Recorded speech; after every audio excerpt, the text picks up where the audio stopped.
Okay, we're picking it up where we left off with the mean value theorem. Often abbreviated as MVT. So if you see that, that is short for mean value theorem. It is one of our big three.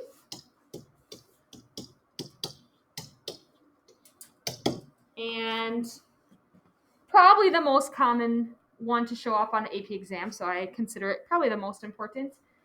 And it's the last of our big three. So we have intermediate value theorem that we talked about in chapter 1, extreme value theorem, which we talked about in the 3.1 notes, and then this is our third theorem of the whole year, pretty much, the mean value theorem.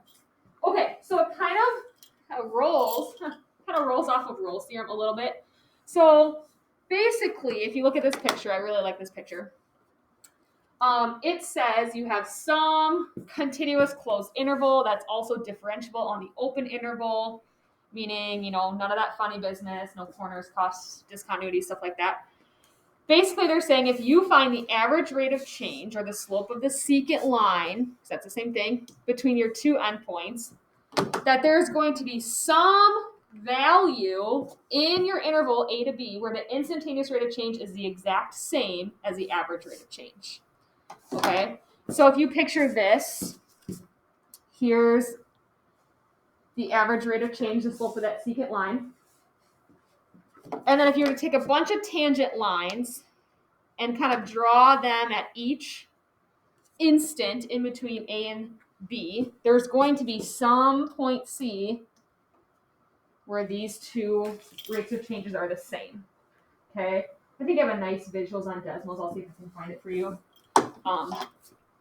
tomorrow, but that's basically what this is saying, that there's some instantaneous rate of change, which we notate that with our derivative, at some point C that's equal to our average rate of change. That's what the mean value theorem is. So here's kind of what you have to state in order to show this theorem. This one requires continuity. So you have to state that F is continuous on the closed interval. And then you also have to state that it's differentiable on the open interval. So it's the same as Rolle's theorem. So you must state that in order to show that there is some, this is the big thing, there is some instantaneous rate of change. And we just use C to notate some point in between A and B. There is some instantaneous rate of change inside that interval that's equal to the average rate of change at the two endpoints.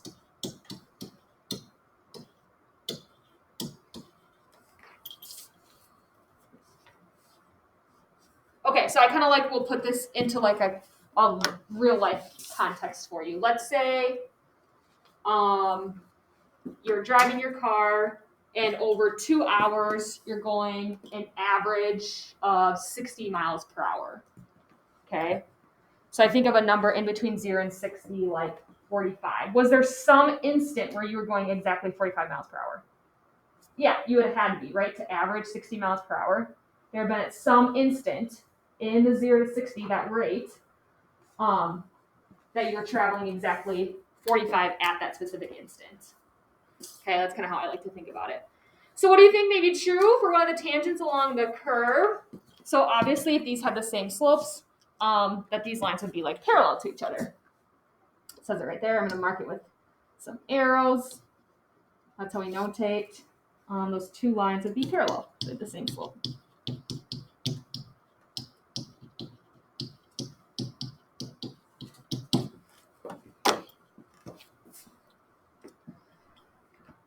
Okay.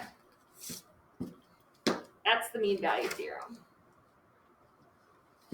I mean, you could draw any curve and this would fit. So if I even draw a parabola, let's just say the average rate of change is 0. Is there some point on here where the instantaneous rate of change is 0? Yeah, right at that min, right? So this holds for any continuous and differentiable function. Okay, So these are typically how the problems are like worded. Similar to Rolle's theorem, we have to first make sure it applies and then actually state the conclusion from proving the hypothesis. And they'll want us to usually figure out what this value is, this C value is in our interval that has the same instantaneous rate of change as our average rate of change. Okay. State whether or not the function satisfies the hypothesis of the mean value theorem on a given interval. And if it does, find each value of C in the open interval A to B that's guaranteed by the mean value theorem. Okay, so again, just like by Rolle's, we have to make sure it's continuous on the closed and differential in the open. This one's a polynomial. We love polynomials. They're continuous everywhere. So easy to state. Since f of x is a polynomial, that's all you have to state. It's going to be continuous on the closed interval. Polynomials are continuous everywhere. They're also differentiable everywhere. So since f of x is a polynomial, for my second piece here, our function is differentiable on the open interval. Remember, it's always open parentheses with differentiability because technically we don't have derivatives defined at those endpoints.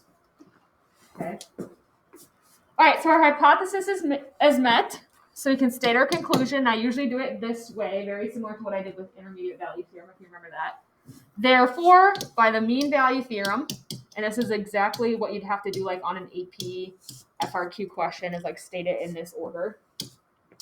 By the mean value theorem, there exists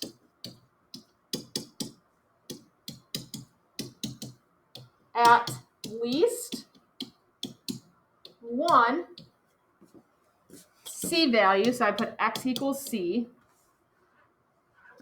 such that, all right, and then here's the big key idea from the mean value theorem. There is some C value, it's going to be in between 2 and 4, such that the instantaneous rate of change at that number, f prime of C, is equal to the average rate of change over my interval.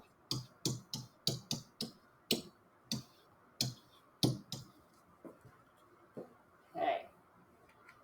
We've been talking a lot about, average rate of change, a lot more about instantaneous rate of change, and the mean value theorem kind of connects the two ideas, which I like about it. So obviously, A in this case is 2 and B is 4, okay, on my interval there. So we can start with calculating the average rate of change because that's what we will know. We just have to do f of 4 minus f of 2 all over 4 minus 2.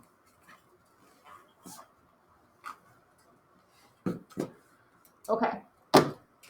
So here, f of 4, I would obviously just plug 4 into my function.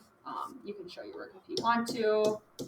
I think we all know how to find this. We have 4 squared minus 6 times 4 plus 8. Anyways, I get 0. 16 plus 8 minus 24 is 0. F of 2, same thing, plug 2 in. 4 minus 12 plus 8 is also 0. All over 2. All right, so the average rate of change is 0. All right, and probably pretty similar to that last example I just drew off the top of my head of, having a happy face parabola. We got 2 and 4. Average rate of change is 0. Okay, that can happen. That's okay. Picture not drawn to scale. Okay, now this f prime of C. So basically what you're going to do is you're going to find the derivative. You're going to find f prime of x, which would just be 2x minus 6. So f prime of C, we're going to notate that as if we're just plugging C in for x, like that, 2c minus 6. So that is going to be my f prime of C, is 2c minus 6. And you can kind of just carry that down until we get to here, and then we can algebraically solve for C now that we have the instantaneous rate of change is 0.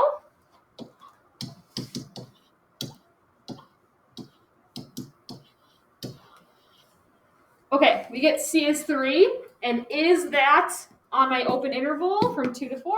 Yeah. Which makes sense because my vertex would be halfway between 2 and 4. And if those two outputs are equal to each other, they're like mirrored points, right? 2 and 4, that my vertex C would be right in the middle where it would have a instantaneous rate change of 0. Okay, so what I was just saying, let me draw just a little bit better picture. Oh, and we even figured out that 2 and 4 were x-intercepts, right? Because they had values of 0. So if this is a happy face, C is somewhere down here. Okay, so we just calculated was the average rate of change. I'm looking on this interval from 2 to 4. Average rate of change is 0. So obviously there exists some instantaneous rate of change. It has a slope of 0, and it's right there on the vertex at 3. We found the x value that's in that interval. That's the mean value theorem. You can draw that little sketch if you want to. You don't have to. All right, let's try a little bit harder one, but that's mean value theorem. Another polynomial, but this one's a cubic.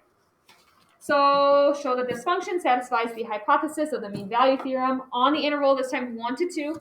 Then find the value of C guaranteed by the mean value theorem. Okay, so again, we're going to do that same 2 first steps because it's another polynomial.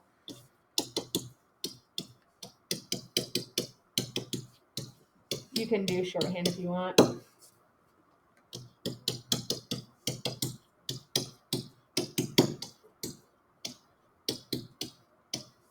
Okay, since it's polynomial, it's continuous. On 1 to 2. Same thing. So we're differential on the open interval, 1 to 2. That's all it takes to apply the mean value theorem. If it's continuous and differentiable, we can apply the mean value theorem. Therefore, and I'm going to write this out again because it's always kind of good to practice the wordage. Therefore, by the mean value theorem, which you can abbreviate MVT, there exists at least one, sometimes there's more than one, x equals C, such that the instantaneous rate of change over here. The instantaneous rate of change is equal to the average rate of change.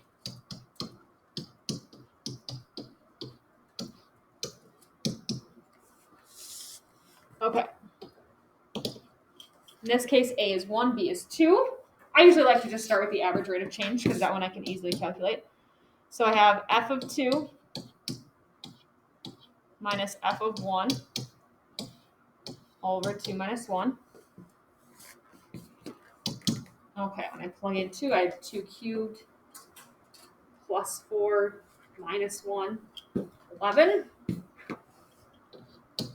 And I plug in 1. 1 plus 2 minus 1 is 2.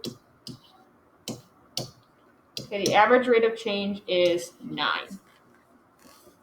over the interval.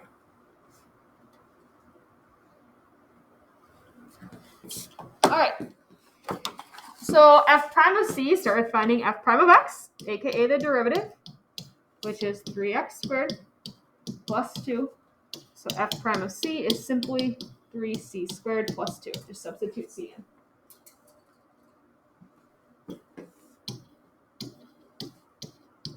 Okay, you can kind of carry that down until you're left with something you can solve.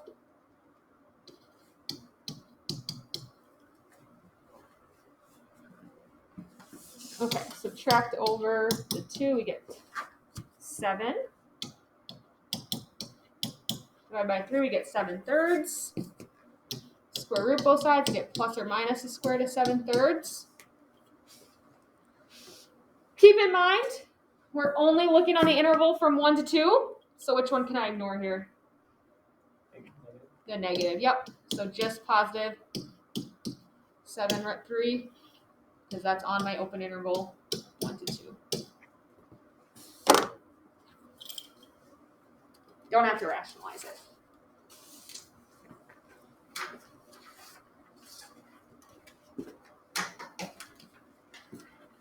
Okay, we just have 2 more examples. Same thing.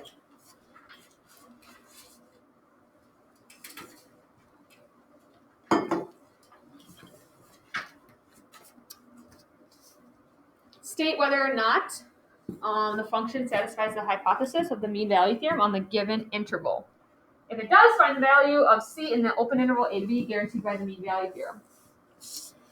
Okay, so this function, cube root, we could look at it on a graph really quick.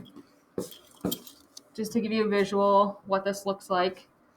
X to the 2/3 power plus 1. We're only looking from -1 to 1. Okay.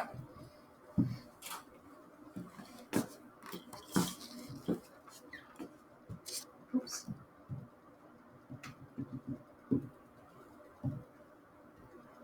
Didn't need to do that.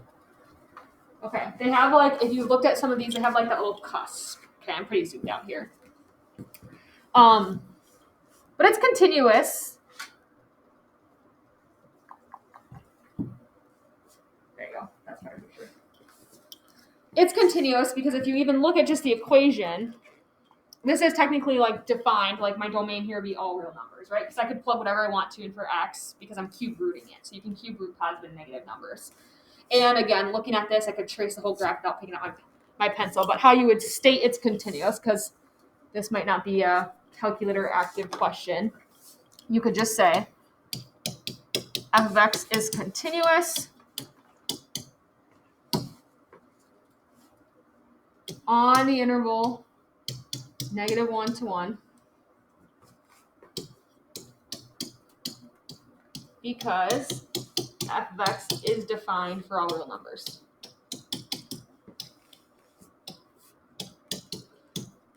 Now, you could also say it in like the other order. I was saying like, because f of x is defined for all real numbers, it's continuous on -1 to 1. However order you want to word that. But my domain here, it's defined all real numbers.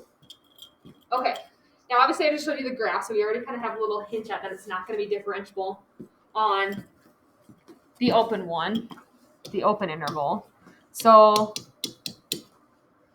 if we were to check, so just kind of put this under number 2, because this is what we would do next. Is our function differentiable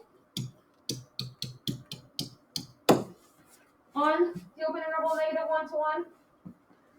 This is kind of similar to like what we would do with critical numbers. We got to find the derivative and see if the derivative is undefined anywhere, okay, or does not exist. So let's find our derivative here.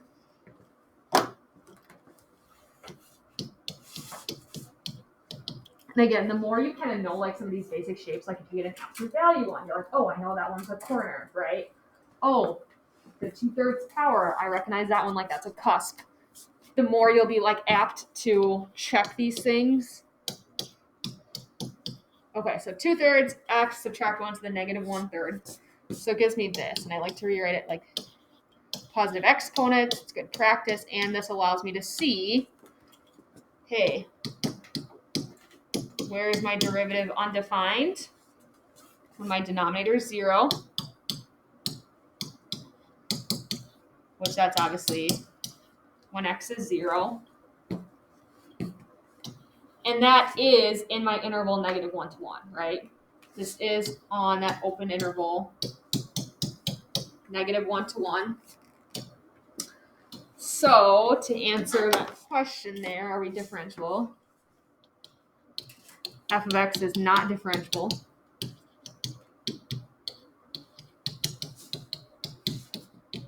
On the open interval. Therefore, mean value theorem does not apply.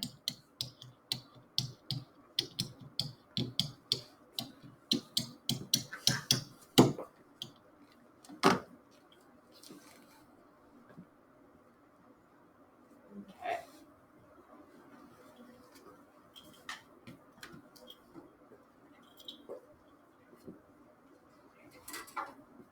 One last trig one. Why not? Why not a trig function?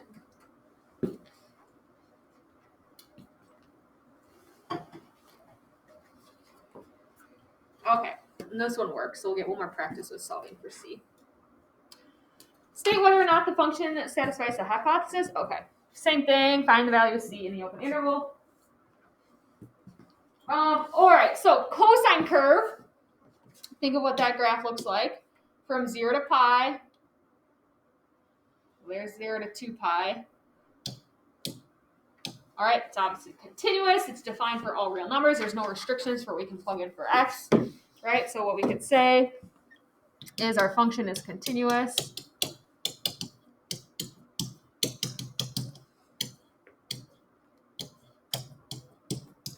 On the closed interval, 0 to pi, because f of x is defined for all real numbers.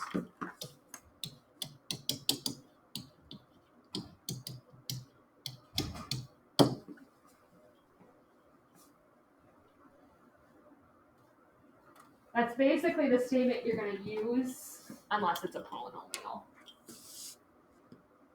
And of course, unless it's not continuous. Okay?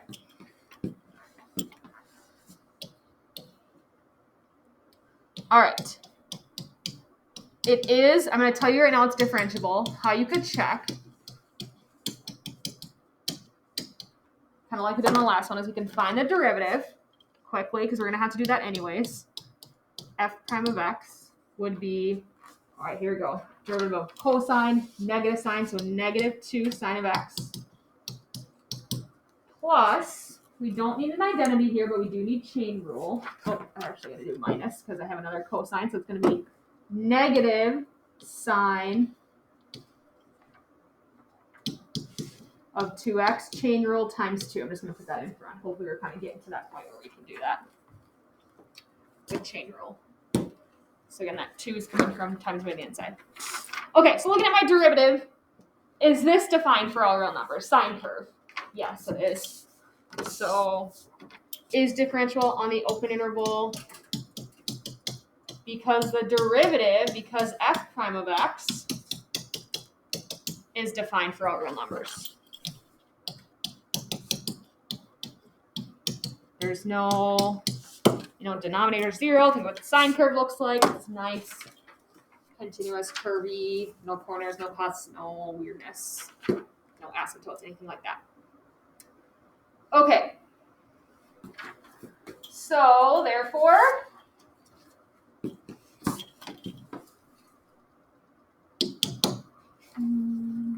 over here. Therefore, by the mean value theorem, there exists at least one x equals c such that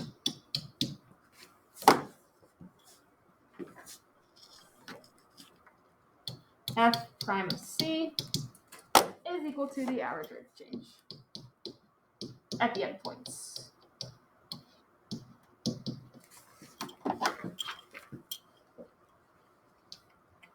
Okay. So, obviously I have f prime of x there. So I'm going to find f prime of c, just substitute that in. I like to start with the average rate of change, so I'm going to do that. So I have f of, let's see, pi minus f of 0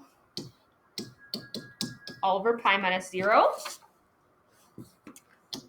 Okay, this would be really good practice to do these in your head, but to save time, I'm just going to tell you that when you plug in pi there, you get -1. When you plug in 0, you get 3. So you get -4 over pi, the average rate of change. And then f prime of c, we're just going to take our derivative, plug in c.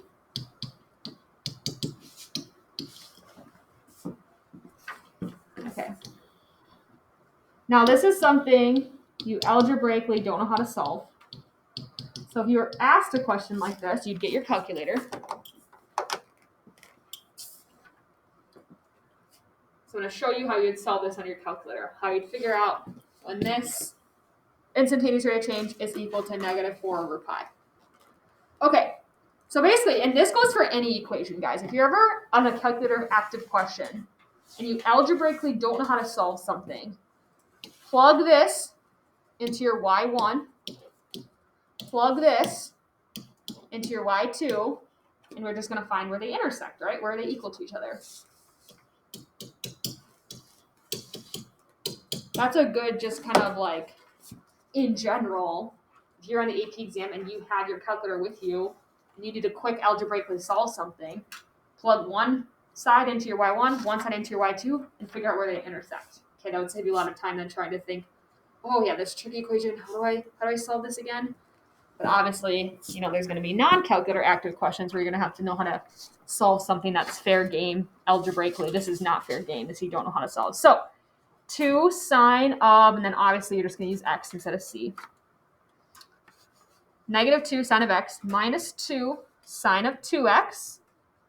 There's my left side. And then I'm going to do negative 4 over pi for my right side of the equation.